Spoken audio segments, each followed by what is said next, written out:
بعض أفراد الجيش جيش عبيد الله بن زياد حينما سئلوا لماذا قتلتم الحسين قالوا لأنه جاء يفرق جمعنا الله ويمزق صفوفنا، جاء فلم احكيها لو اسكت يرفعوا راسكم، جاءوا يفرقوا جمعنا ويفرق صفوفنا فما فزنا في الانتخابات. لا لا لا لا، الحسين في زمانه ما كان اكو انتخابات، اكو طغيان نفسه اليوم.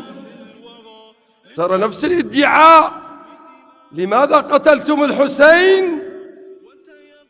قالوا جاء يفرق جمعنا ويمزق صفوفنا. هيهات، صفوفكم ممزقة،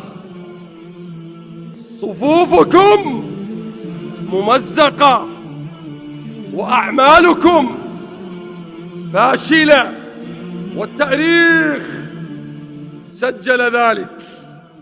فالحسين في هذه اللحظة يذكر اسمه من كل الديانات والطوائف والمذاهب، لكن أولئك ذهبوا إلى مزبلة التاريخ.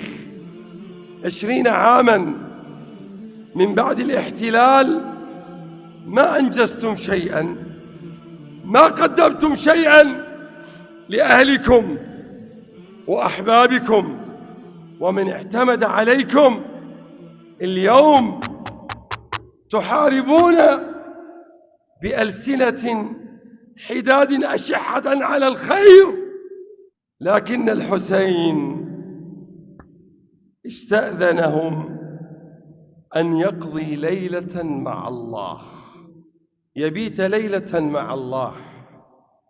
ليلة 10 من محرم ليس ليلة سهر ولا طبل ولا عزف ولا فرح، إنما ليلة قضاها الحسين يناجي ربه، ليلة قضاها مع ربه يعتذر إليه مما فعل هؤلاء، يعتذر إلى ربه مما فعل هؤلاء، حتى إذا طلع الصباح اجتمعوا حوله ليقتلوه، فيأتي سهم ليضرب عليا الأصغر، فيرفعه الحسين بين يديه ثم يقول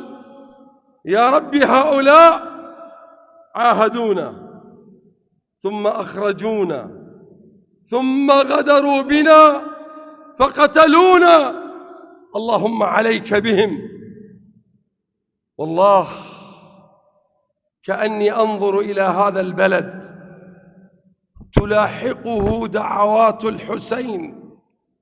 انظروا لحالنا، لمصيرنا، لفقرنا، للغل الذي في قلوبنا، لأننا تآمرنا على أهل البيت في ذلك الزمان. نعم، قتلوا الحسين وضربوه بصدره فوقع على الأرض شهيدا مظلوما يصعد إلى ربه مغدورا، لا يجد ناصرا له على الحق. ثم يأتي رجل منهم ويقطع رأسه، ثم يؤخذ برأسه الشريف إلى بلاد الشام فيرمى في مجلس يزيد بن معاوية، وكان في المجلس أنس بن مالك، وكان أحد الجلوس بيده قضيب خشبة، فأخذ يضع الخشب في فم الحسين الذي هو رأس بلا جسد، فقال له سيدنا أنس: ارفع يدك من فمه، فوالله لطالما رأيت رسول الله يقبل هذا الفم، يقبل هذا الفم.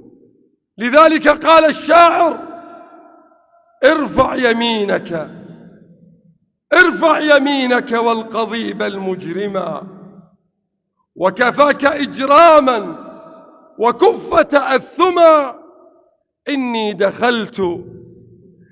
دخلت على الحسين بليلة فرأيت سيدكم يقبل ذا الفما.